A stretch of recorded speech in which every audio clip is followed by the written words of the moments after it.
안녕하세요. 길따라 말씀 따라 제 29강 오늘은 이제 출애굽기 2장에 있는 말씀을 보겠습니다. 출애굽기 2장.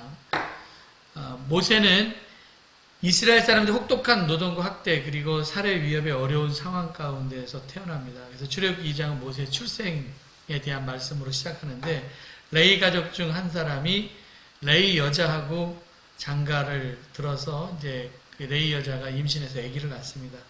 모세의 엄마와 아빠 이름은 출애굽기 2장에 나와 있지 않고요. 출애굽기 6장 20절에 보면 나오는데 아므람은 그들의 아버지의 누이 요게벳을 아내로 맞이하였고 그는 아론과 모세를 낳았으며 아므람의 나이는 137세였으며 이렇게 나와 있어요. 이 본문을 가지고 이렇게 족보를 보면은 모세의 아버지의 이름은 아므람이고 아버지의 누이와 결혼했으니까 문자적으로 봤을 때는 아버지의 누이는 고모잖아요.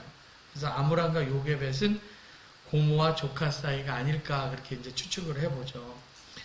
이제 이게 모세예요. 그리고 이제 그 아이의 부모는 아이가 너무 성경에 보니까 출애굽기 2장에는 잘생긴 것을 보고 3개월 동안 숨겨 키웠다고 그랬는데 뭐 잘생겨서 키웠겠습니까? 어쨌든 가족들은 모세를 살리기 위해서 모든 노력을 다했을 겁니다. 근데 히브리서 11장 23절에 보니까 믿음으로 모세를 낳았을 때 그 부모가 아름다운 아이임을 보고 석 달 동안 숨겨 왕의 명령을 무서워하지 아니하였으며 그렇게 나와 있어요. 그래서 아이를 키운 이유가 아름다움을 받긴 했지만 믿음으로 키웠다. 그렇게 이제 히브리서는 나와 있죠. 그러나 아이가 커가면서 울음소리가 점점 커가서 더 이상 아이를 숨겨서 키울 수 없게 되어서 모세의 엄마 요게벳은 이렇게 갈대 상자를 엮어서 상자를 만듭니다. 나일강에서 자라는 갈대를 엮어갖고 역청과 나머지를 칠해서 물이 새지 않도록 만들고 3개월 된 아이를 그 안에 담고 그리고 나일강에 띄우기로 결정하죠. 이게 갈대 상자잖아요. 리드 베스켓 했는데 이게 BC 4,000년 전에 이런 상자였을 것이라고 생각을 하죠. 다른 아이들은 나일강에 던져졌을 때 많은 아이들이 그 나일강에서 죽임을 당했는데 그런데 이 아이는 나일강에서 살아남습니다. 그래서 나일강에 띄운 것은 버리기 위해서 띄운 게 아니라 하나님께 맡긴 거죠. 그래서 이 아이는 부모를 살리기 위해서 부모들은 이 아이를 살리기 위해서 모진 노력을 다 했습니다. 이 나일강이 나오는데 애굽에서 나일강은 발원지가 여기에 부룬디라고 하는 데가 발원지라서 이렇게 북쪽으로 향해서 나일강이 흐릅니다. 이게 나일강이 6,650 지난번에도 한번 얘기했어요. 이 강을 지나는 나라들이 여러 나라가 있죠. 뭐 탄자니아도 지나고 그 다음에 르완다도 지나고 우간다도 지나고 뭐 여러 영토를 통과해서 수단도 지나고 그래서 지중해까지 흘러 들어갑니다. 나일강 하류에는 이게 나일강이에요. 이게 나일강 하류에는 좋은 흙을 이렇게 쌓아 놓아서 삼각줄을 만들어서 비옥한 땅이 형성되었고 그리고 이곳에서 야곱의 자손들이 살게 되죠. 정착해서 살게 됩니다. 갈대 상자를 나일강에 띄우고 그 아이의 누나가 그 상자가 어떻게 되는지 알려고 멀리서 지켜보았습니다. 그때 마침 바로의 딸이 나일강에 목욕하러 왔다가 그 상자가 떠내려오는 것을 보고 깜짝 놀라죠. 그래서 애굽의 바로의 공주가 갈대 상자를 보고 시내에 가져오라고 시켰습니다. 그래서 갈대 상자를 딱 열어보니까 울고 있는 아이가 있었어요. 바로의 딸의 마음 가운데 긍휼히 여기는 마음이 있었던 것 같아요.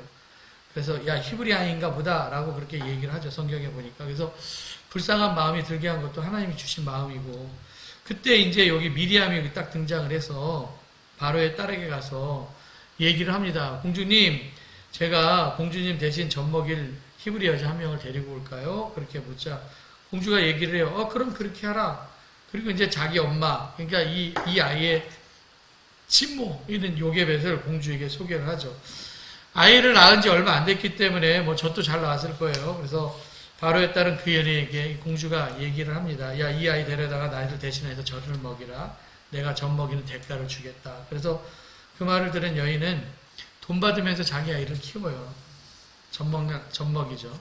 그래서 아이가 어느 정도 자라자 바로의 딸에게 데리고 가고 그 아이가 바로의 아들이 되어서 양자가 되어서 그 이름을 모세라 불렀는데 모세는 그냥 그를 물에서 건져내었다 뭐 이런 뜻입니다.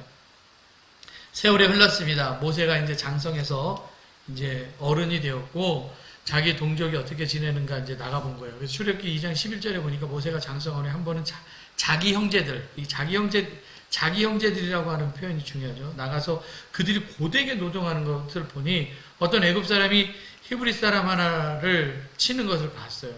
그래서 모세가 애굽의 궁전에서 성장했기 때문에 사실 애굽의 교육을 받았고 그렇지만 모세는 자신이 히브리 사람이라고 하는 정체성을 가지고 있었습니다. 그래서 고된 노동에 시달리고 있었던 히브리 사람을 보고 자기 형제 그렇게 자기 형제라고 생각했습니다. 그의 공적인 신분은 애굽의 왕족 중에 한 사람이었지만 뼛속은 히브리의 피가 흐르고 있었어요. 사실 모세가 권력지향적인 사람이었다고 한다면 동족을 외면하죠. 오히려 자신의 핸디캡이 히브리 사람이라는 것을 가리기 위해서 바로에게도 잘 보이기 위해서 아마 철저하게 더 동족을 핍박하고 학대하는 일에 앞장서서 공적을 앞세웠다고 한다면 더 높은 자리로 출세할 수 있을 것을 도모했을 텐데 근데 모세는 그런 권력지향적인 사람은 아니었던 것 같습니다. 그 자기 형제 히브리 사람이 건축계 동원이 되어서 아주 노역에 시달린 것을 보았고 아픈 마음을 가지고 있었습니다.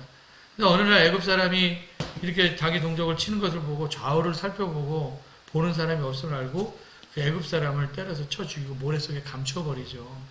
그 다음날 다시 이제 현장에 나갔는데 이번에는 히브리 사람 둘이 싸우는 거예요. 그래서 보자 모세가 잘못한 사람은 야, 왜 너희들 동족끼리 싸우느냐 그렇게 얘기를 하자 그 사람이 모세에게 얘기를 해. 야, 누가 너를 우리를 다스리는 자와 재판관으로 삼았느냐. 내가 애굽 사람을 죽인 것처럼 나도 죽이려고 하느냐. 이 말을 듣고 모세는 깜짝 놀랐습니다. 어떻게 내가 애굽 사람 죽인 걸 알지? 그 탄론할까봐 이제 두려워했습니다. 사실 이 이야기가 모세의 이 이야기가 사도행전 7장 20절에서 29절에 보면 스데반의 설교 내용 가운데 그대로 나와 있어요. 제가 그 말씀 그대로 읽어드릴게요.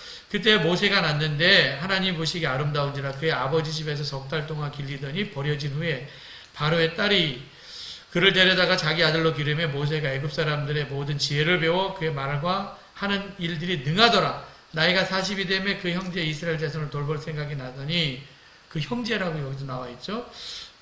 돌볼 생각이 나더니 한 사람이 원통한 일을 당함을 보고 보호하여 압제받는 자를 위하여서 원수를 갚아 애굽 사람을 쳐 죽이니라. 그는 그의 형제들이 하나님께서 자기의 손을 통해서 구원해 주시는 걸 깨달았다고 생각하였으나 그들이 깨닫지 못하였더라. 이튿날 이스라엘 사람들끼리 싸울 때 모세가 와서 화해시키려 하여 이르되 너희는 형제끼리 어찌 서로 해치려 하느냐. 그 동물을 해치는 사람이 모세를 밀어뜨려 이르되 누가 너를 관리와 재판장으로 우리를 세웠느냐. 내가 어제는 애굽 사람을 죽인같이 또 나를 죽이려 하니 모세가 이 말을 듣고 말 때문에 도주하여 미디안 땅에 나그네가 되어 거기서 아들을 둘을 낳으니라. 이게 스데반이 했었던 설교 사도행전에 있는 7장에 있는 말을 그대로 읽어드린 거예요. 스데반이 모세의 행동을 해석한 내용인데 동족으로부터 이제 외면을 당하죠. 그래서 이제 모세는 신속하게 판단을 내리고 바로의 눈을 피해서 미디안으로 이제 도망을 치게 됩니다. 미디안이 어디였나, 어디인가, 이렇게 한번 보면은, 미디안이 지금 여기에요. 미디안이 지금 여기 나와 있거든요. 우리가 생각하는 미디안하고 좀 다르죠. 옛날 그 창세기 할 때, 창세기에서 요셉을 팔 때 미디안 상인에게 팔았다고 그러잖아요. 그 미디안은 여기 땅에 거했었던 미디안이었었는데, 이 위쪽에. 근데 지금 모세가 정착해서 도망했었던 땅은 요 바로 미디안, 이 땅입니다. 바로는 모세가 애굽 사람을 죽였다는 소식을 듣고 모세를 죽이고자 모세를 찾는데 바로의 낯을 피해서 미디안으로 도망을 하게 되죠. 우리가 이제 생각했을 때 여기가 시내산이 있기 때문에 시내산이 여기 있거든요. 이게 시내반도예요. 이게 시내반도. 이게 홍해고. 그래서 우리는 여기로 도망치지 않았을까 이렇게 이제 생각을 하는데 아니에요. 여기로 도망쳤어요. 여기로. 미디안으로. 그래서 여기 아라비아 반도이고 지금 여기가 사우디아라비아이거든요. 원래는 사우디아라비아인데 이 사우디아라 북쪽인 미디안 땅으로 도망치는데 모세가 이곳에서 40년을 살았고 또 이곳 지형을 잘 알기 때문에 출애굽 경로를 이야기를 할 때 이 지도 말고 이제 다른 지도 보면은 출애굽 경로가 2개가 나와 있는 지도가 있어요. 뭐 이렇게 갔고 이렇게 갔다는 지도가 있고 이렇게 올라갔다는 지도가 있고 이렇게 와서 이렇게 올라갔다 이렇게 내려왔다 이렇게 가는 지도가 또 있어요. 출애굽 경로가 좀 달라요. 그래서 시내산이 이 시내산이 아니라 이 아라비아 반도에 알라우즈라고 하는 산이 있는데 이 알라우즈 산이 요 정도 될 것 같아요. 여기 있네. 알라우즈 산. 이 알라우즈 산 쪽으로 이동했다라고 말하는 학자들도 있습니다. 어쨌든 그거는 나중에 출애굽 경로 할 때 다시 한번 살펴보기로 하고, 이 사건으로 인해서 궁궐에서 이제 왕자로 살다가 졸지에 도망자가 되었습니다. 근데 이런 모든 과정이 하나님의 교육 과정입니다. 모세가 이제 미디안 땅에 도착했을 때 미디안 광야에 사실 아는 사람은 아무도 없었고, 그래서 우물가에 앉아있을 때 운명적인 만남이 이루어지죠.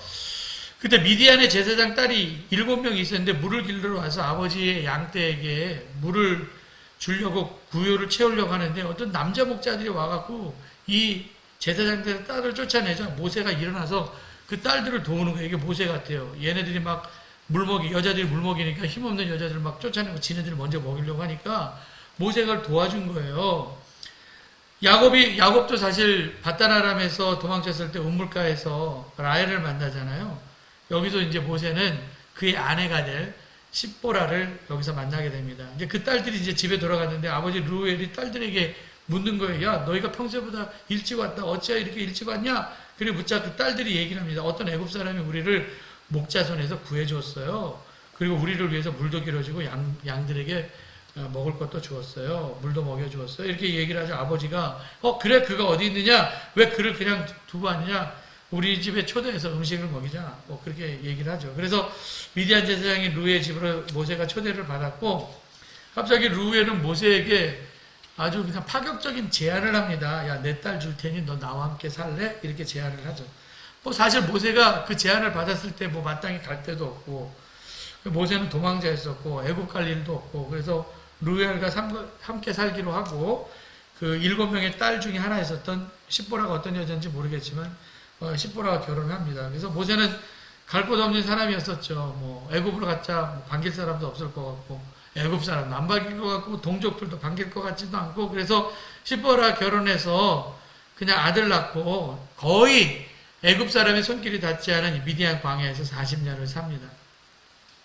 첫 번째 아들을 이름은 낳는데 아들 이름이 게르솜이라고 얘기를 하죠. 게르솜의 이름의 뜻은 내가 타국에서 나그네가 되었다 이런 뜻이에요. 그러니까 게르솜, 내가 타국에서 나그네가 되었다라고 하는 그 이름의 뜻을 보면은 뭔가 탄식이 나온 것 같죠. 내가 머나먼 타국에서 나그네로 살면서 덧없이 그 시간만 흘러가구나 이런 마음이 들어서 그 이름을 지었던 것 같아요.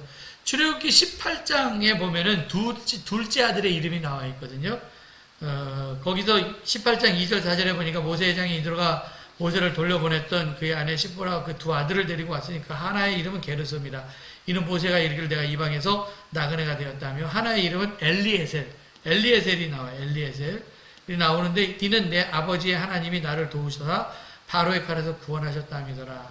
이런 감사의 표현으로 엘리에셀이라고 하는 이름이 나와 있습니다. 그래서 첫째 아들을 낳았던 때와 둘째 아들 낳았을 때 모세 자신에게 무슨 영적인 변화가 있었던 것 같아요. 이름 보면 알 수가 있죠.